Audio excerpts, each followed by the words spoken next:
Hello, everyone. Hi. I am not used to this.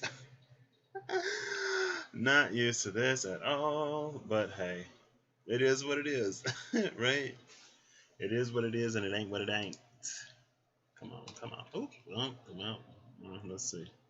Oh, goodness. There we go. More or less. Somewhere to start. Let's see what's up. I have this matcha green tea that I am very excited about. Bumped into the little table and some of it got on my foot.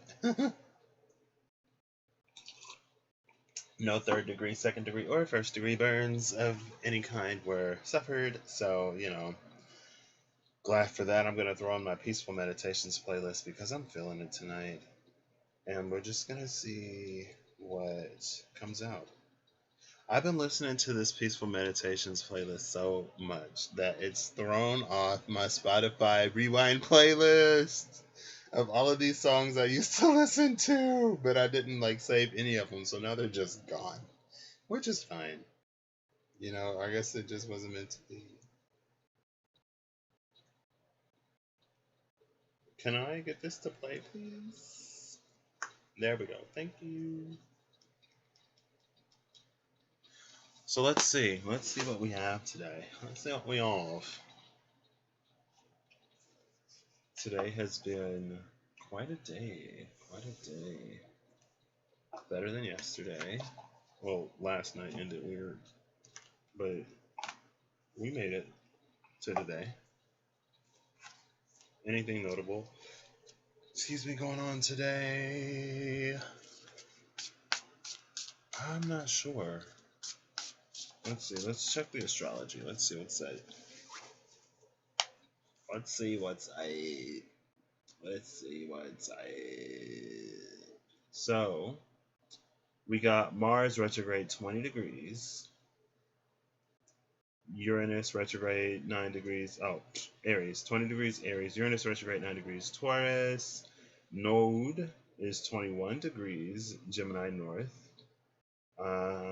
Mercury, this is Venus, sorry. Venus is 14 degrees Virgo. The moon is 29 degrees Virgo, which means it's about to slide into Libra.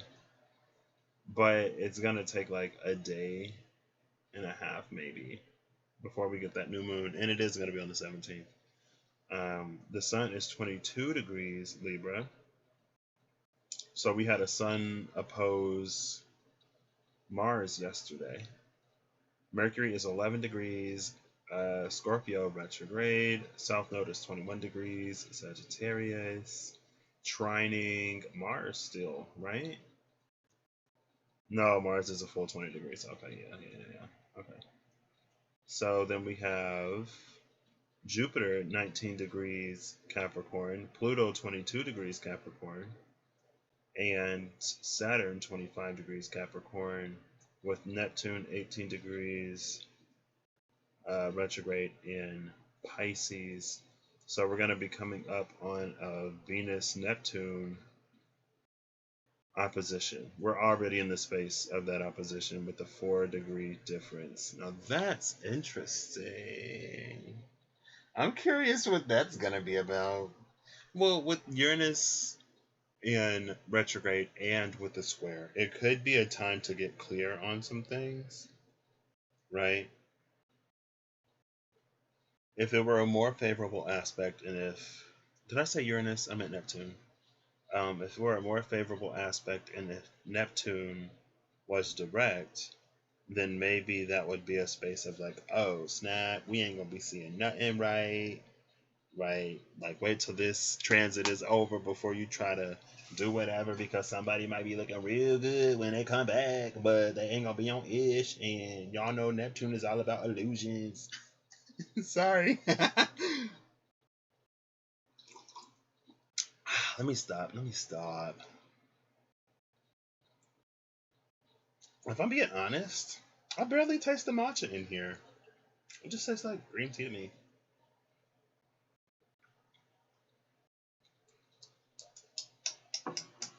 Oh well. Alright, let's get into this and let's see what's up.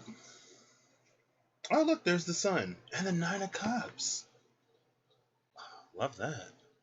The Warrior and the Wish Granted. For those who continue to fight, your wishes will be granted. The Kindred. Three of Cups. And the Warrior. Okay, alright. The Nocturne and the Kindred. One more. The Nocturne and the Archangel of Mysteries. Okay. We're not going to talk about any of that. This is really throwing me off. This is really throwing me off. I don't like this. I'm used to the blue. But, ooh, the Bereaved with the Keeper.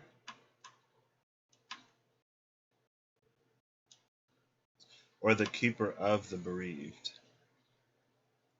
The Keeper of the Bereaved, though, honestly sounds like some real, not dark energy, but it feels like an energy of something that keeps things in their misery. But the Keeper of the Bereaved could also be, oh, that one, that had a little bit more matcha in it. The Keeper of the Bereaved could also be the spirit that comforts those who are hurting. And I have a funeral that I'm going to tomorrow. So I do need to go to sleep tonight. Yeah, the Keeper of the Bereaved could also be that. The spirit that keeps, like I said, those who are in grief, those who are hurting, or what have you. So, somewhere to start. Give me somewhere to start. And let's just go there. Can't start with the title card, can I? I guess I could try. I probably wouldn't. I'd just be like, oh, title card means that this video is over. Bye.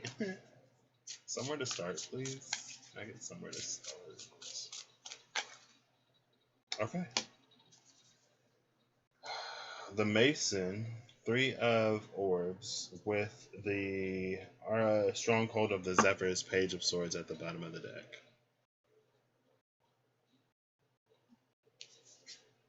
Three of Orbs.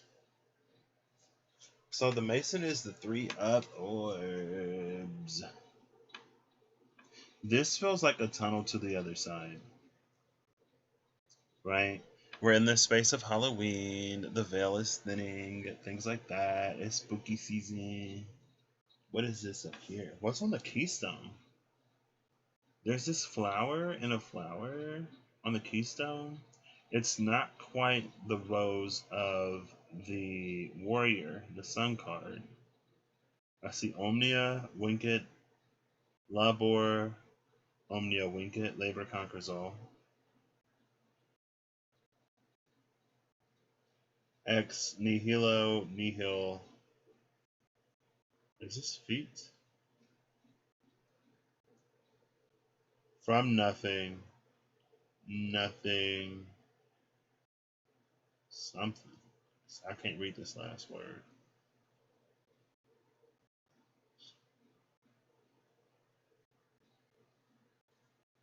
We have all these little symbols on the side. It was that one. Okay. So this the symbol on the side reminds me of a dream that I had one time.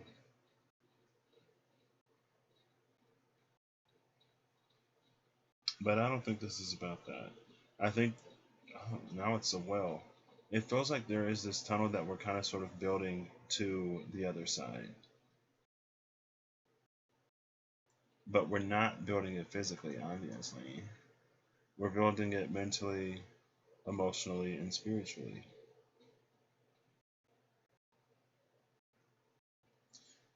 And the hammer and the chisel, or whatever these tools are, at the bottom, it's like the stone is the experience that we get, or the experiences that we have. And then these tools, there's 3 that I see. And I said mental, emotional, and spiritual, right? And it's how we kind of sort of how we approach those situations mentally, emotionally, and spiritually. And how we approach those situations mentally, emotionally, and spiritually, that's the work that conquers everything.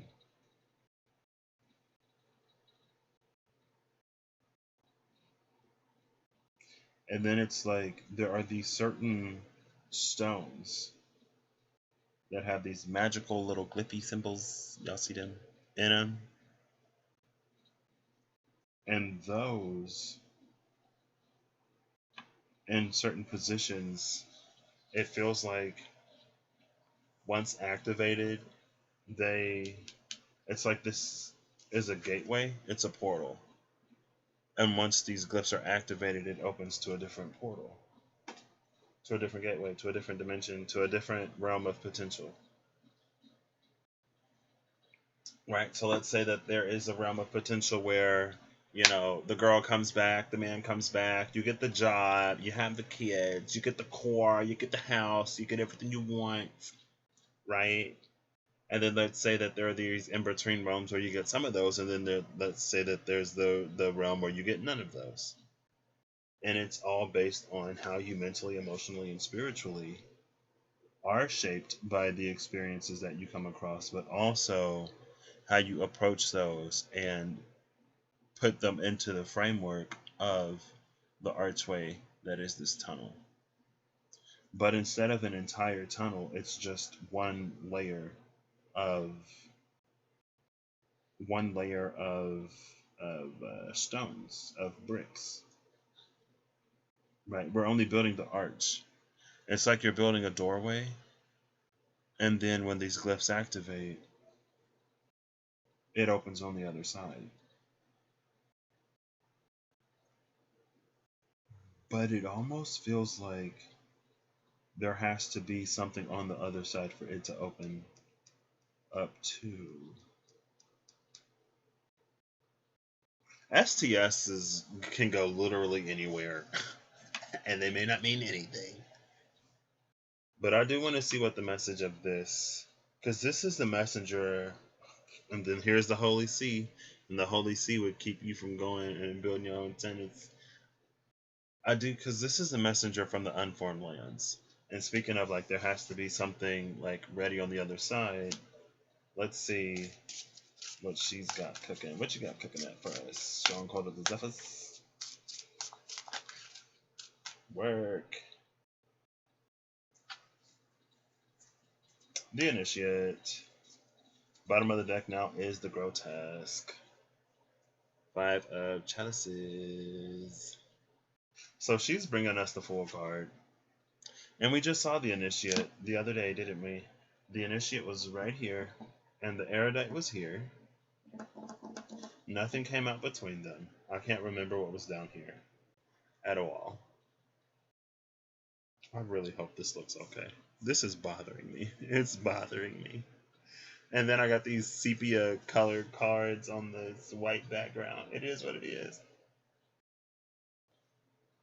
We're switching things up today. Things are lighter, okay? So, the Initiate.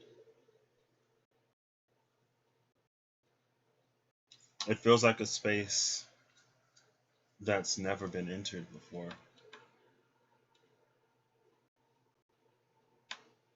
The Initiate is the Fool, which is air, or Uranus, more modernly.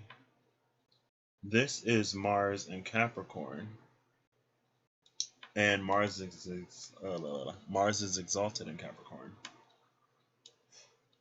Excuse me.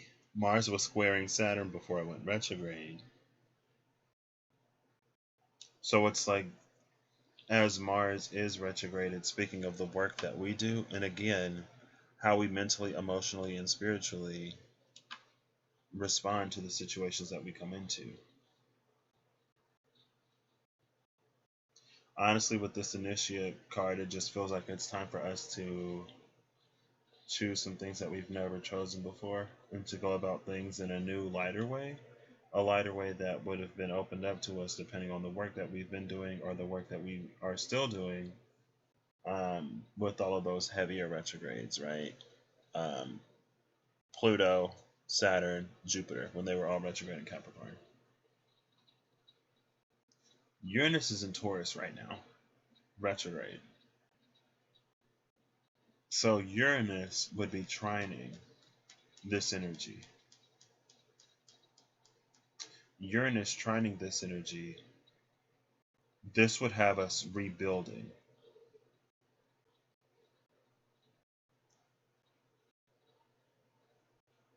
And we're rebuilding because the space that this doorway used to open into or unto no longer exists. It's like there's this hall or this room with many portals and doorways that lead to different realms, and some of them different versions of the same realm. And as a realm of potential collapses, then that archway collapses. And we've experienced and are experiencing the collapsing of certain realms of potentiality because we're moving forward in a higher aligned way. And as we're dealing with this,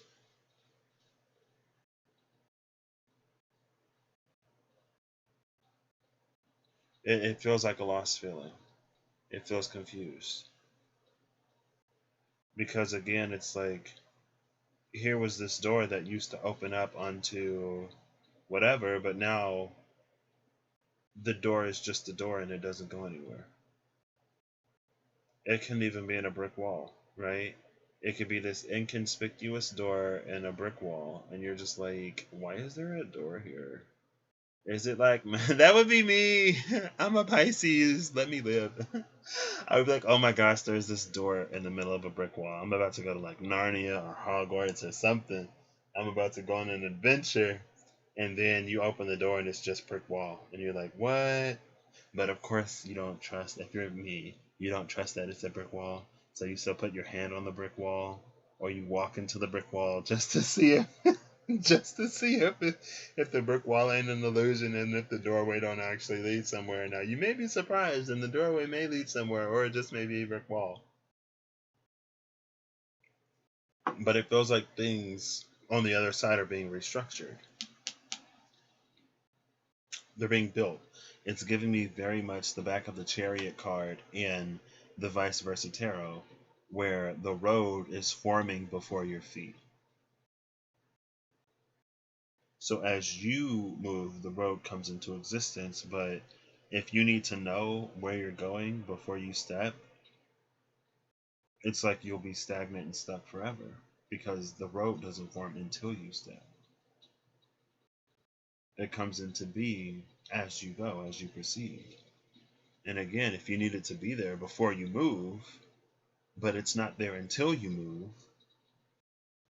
then it's like it'll never be there. The keystone is the most important stone, one of the most important stones in the arch because it holds the rest of it together. So what is the keystone for this? So this is what's lying on the other side. On the other side, in the unformed lands, is this unformed world with the initiate, literally the fool, like don't know nothing. What's the keystone for this? The youth. Let's try to keep this civil. What's the keystone?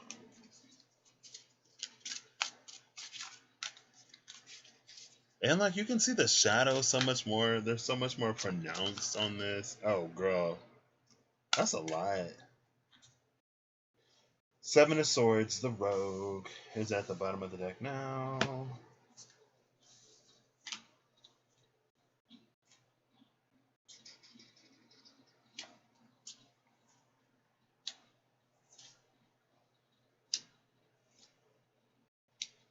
We'll see how this works.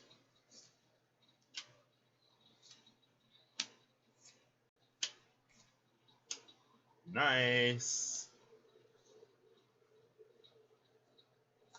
Okay.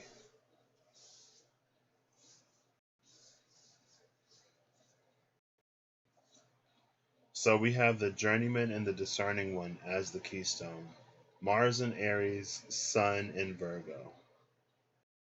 Mars in Aries, Mars in Capricorn. That's a square.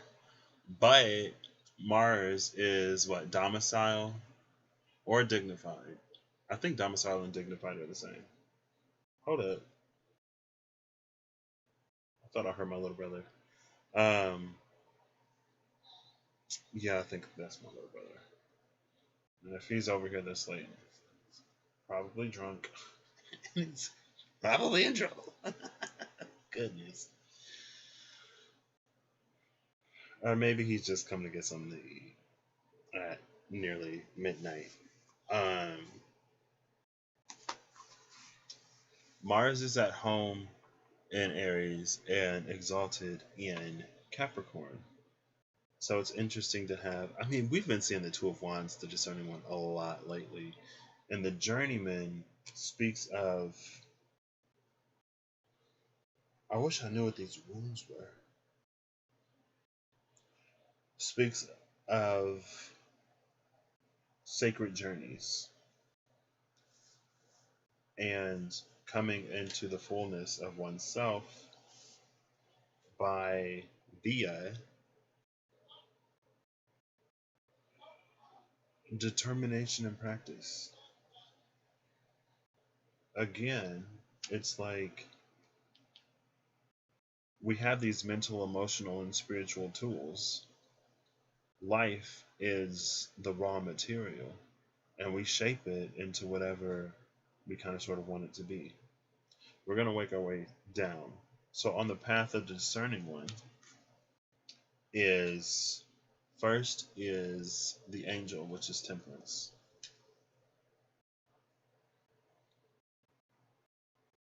This to me is speaking of an ability to not be overwhelmed by the experience when it comes into play,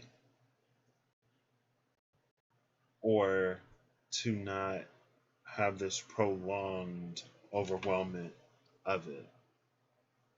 It's almost a level-headedness that this discerning one needs to have. Then we have the necromancer.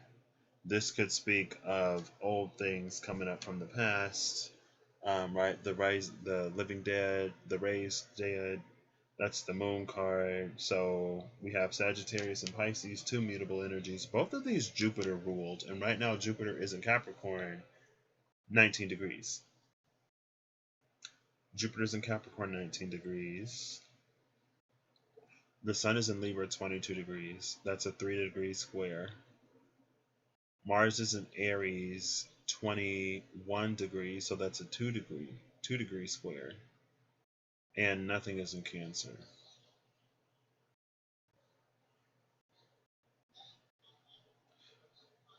Sagittarius is holding the South Node. Neptune is in Pisces. We ain't necessarily got to be all astrological. I think this is the return of things from the past. And honestly, it feels like the return of things from the past to prove to us that the space that we're in and coming into is different than the space before.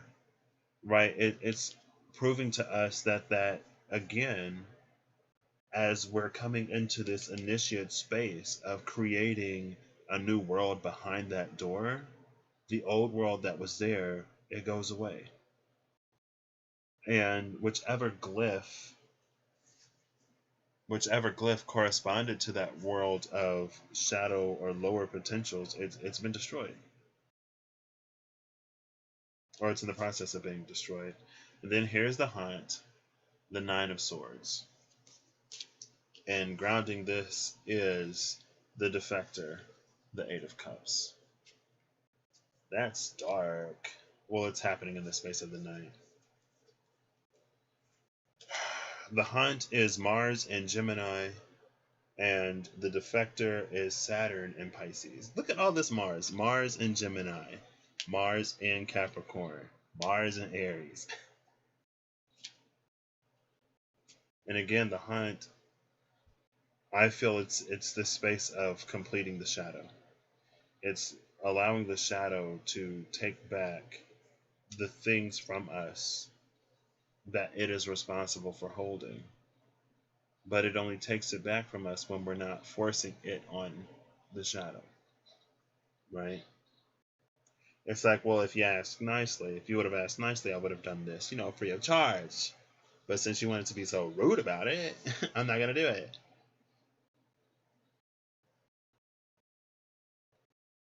So this is all about kind of sort of like these things that we've walked away from in the past, or these ways in which we're being asked to move forward.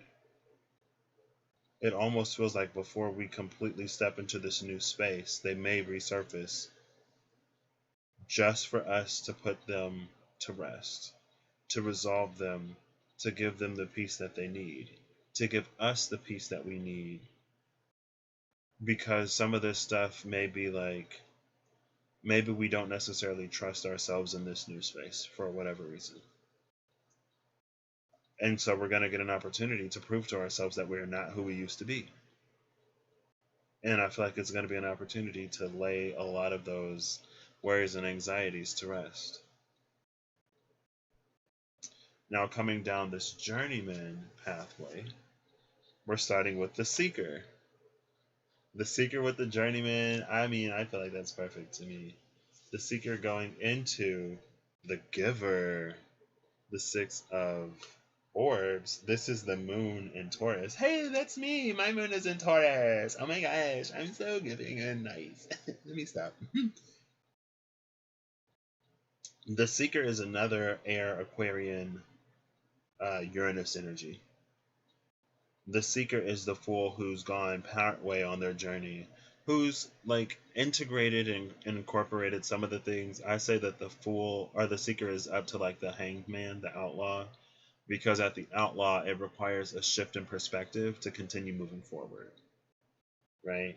And then the death card is like, it's almost the ending of all the things that we knew in the past, and it's us accepting that the way the world actually is different than the way that we thought the world was.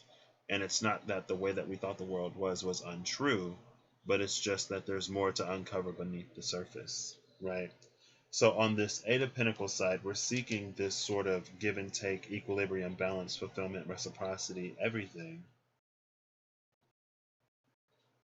And in seeking that, hopefully, we're realizing that we have to learn to be able to give it.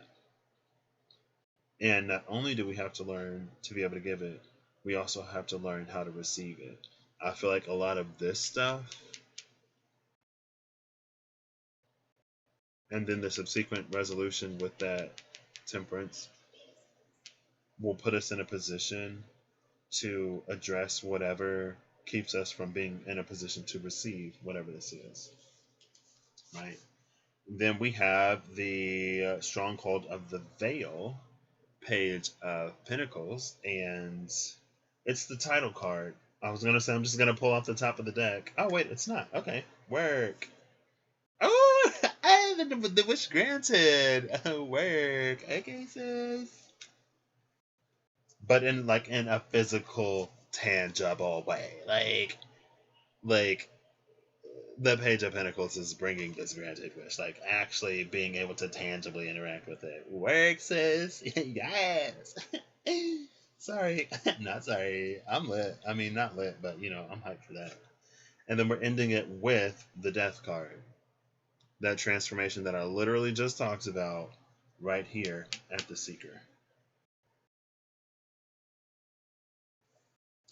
It's interesting, on one side we have the Eight of Cups, and then on the other side we have Death, the Reaper. And the Reaper is facing up, but the Defector is going down.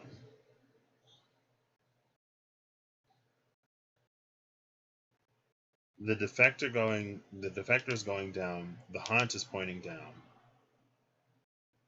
But this stuff is looking up. This feels cyclic. Almost.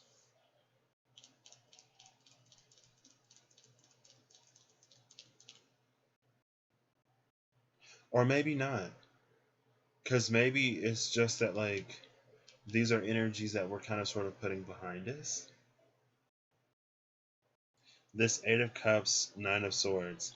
And if we're putting the Eight of Cups, Nine of Swords behind us, we're making choices and we're living in a way that is not so unaligned with what we desire or the truth of who we are that it keeps us up at night, or that it subsequently leads, or it also leads, like, to us choosing things that we have to walk away from. It's like it's an end of these cycles. And we already talked about that up here with, as the necromancer is bringing this stuff up, we're alchemizing it, we're healing it, we're transmuting it. And as we're transmuting these past situations, it equilibrates. I don't know if equilibrates is a word. It balances the light and the shadow within us. And as the light and shadow are balancing within us, it gets rid of the excess garbage that no longer belongs.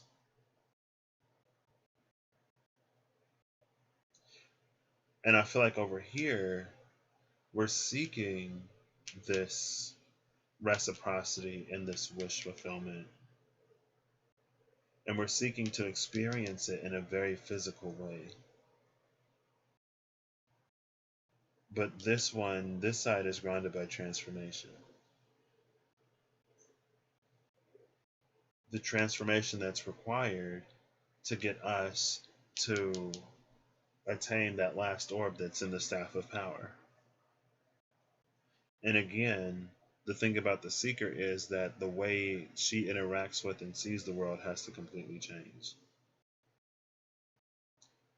So ultimately, like I said, it's about how we are mentally, emotionally, and spiritually shaped and impacted by the events that come into our lives, but also how we choose to mentally, emotionally, and spiritually respond to those situations. That will put us on a pathway to mastery. This was interesting. I think I'm going to leave it here. Yeah, that's it. So let's get a final message and then let me go to bed. Let me go to sleep. Let me go to bed. Let me go to sleep. Let me go to bed. Let me go to sleep. Sleep. Let me go to bed. With the rogue at the bottom of the deck, I just feel like that's about us no longer self-sabotaging and cheating ourselves out of things.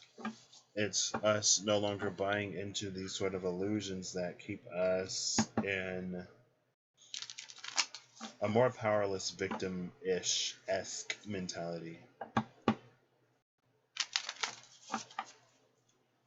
Okay. So, that was quick. Bottom of the deck is the Joined One, Two of Cups, Two of Chalices. The cards that came out, is it still with the Nine of Cups? The Seeker and the Mason. The cards that came out, I'm going to I Ching this. The Two of Cups is the bottom of the deck. What's at the top of the deck? The Six of Pentacles. Pentacles. I love this. The Two of Cups and the Six of Pentacles. Like, hello. Hello. But with the Three of Orbs, I feel like it's something that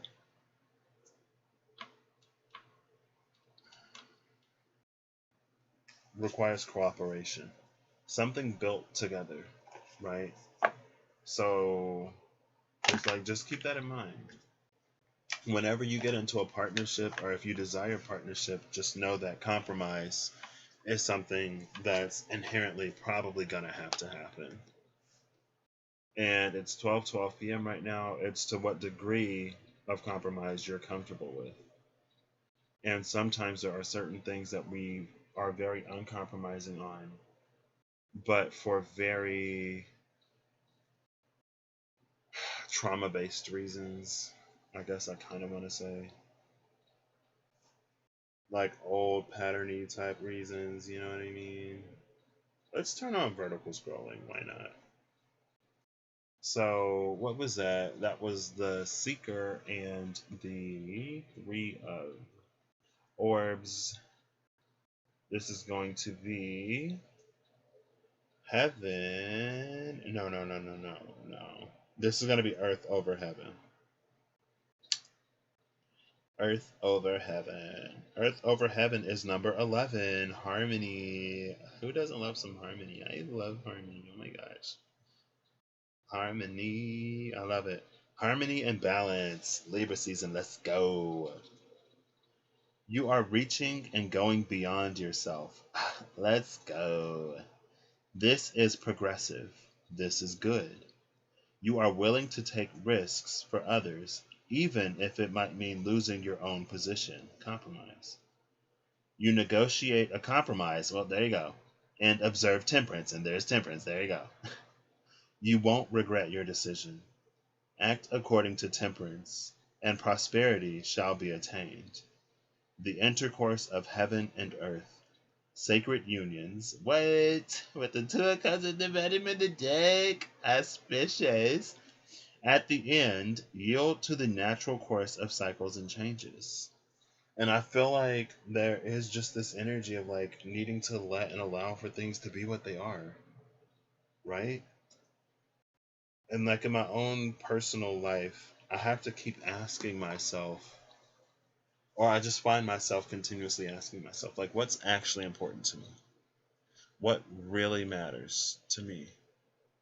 What is something that I know is important, but the importance of that thing is a little bit more conditional, as in, what I've been raised to think or believe, what societally I know I should believe, like how other people might view me or the choices or decisions that I make or blah blah blah, whatever. It's conditional. It's all these things that like aren't actually me.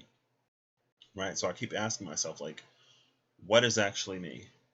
What actually matters to me? What's actually important to me? And what am I willing to sacrifice to get what I know is coming? And by sacrifice, it's like old programs, old thought patterns, old beliefs. Again, those things that aren't actually mine, or the things that don't actually matter to me. It's just more like societal or whatever. And like old self sabotaging ways. Like I said, old thoughts, old programs. Like, what am I willing to sacrifice to get where I'm going? And what am I actually willing to put in? Like, there was a lot of Mars that came out. Mars in Gemini, Mars in Cancer, or Cancer. That's my Mars. Mars in Gemini, Mars in Capricorn, Mars in Aries, right? And with that Mars in Aries discerning one and the Sun in Virgo, the journeyman being the keystone of this Three of Pentacles energy, it is kind of sort of about realizing with the Eight of Pentacles energy, it's about realizing that maybe the way that we're going about something mentally, emotionally, or spiritually isn't actually going to get us where we want to be. Because if we're claiming mastery, that's something that originates in the self. And sometimes there are things that we've been sort of programmed to believe or think that get rooted so deeply in us that aren't actually core to who we are. And so again, it serves as this inherent limiter on the amount of mastery that we're able to claim because we're still carrying around these things that aren't necessarily us. And that doesn't even necessarily have to be things that we were pre-programmed with. That could also be ways that we've adapted to being to limit certain traumatic experiences or to prevent this or that or whatever. But again, if those things aren't authentic to the self, then they serve more as a hindrance and a blockage.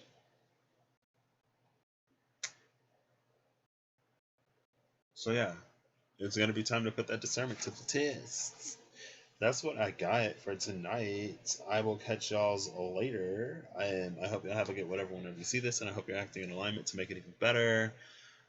And sometimes feeling lost is a good thing, especially if, if everything you knew or thought of or projected was bad or negative or difficult or challenging, and you're feeling lost, then maybe, like that fool coming with the page of swords, the messenger from the unformed lands, you're queuing yourself up for something completely different and you don't have a basis of experience to compare it to. Right?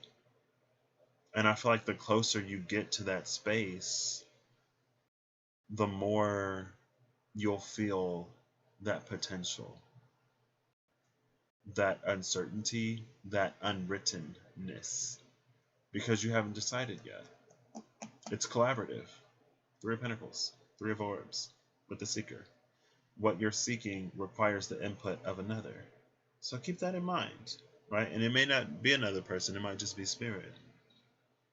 And you may not know yet. But you know what you need to do to finish the part, to finish that doorway, to finish that gateway, to finish that portal, to chisel and hammer and make what needs to be, to make what needs to be into being, or whatever. I don't know. I'll catch y'all later.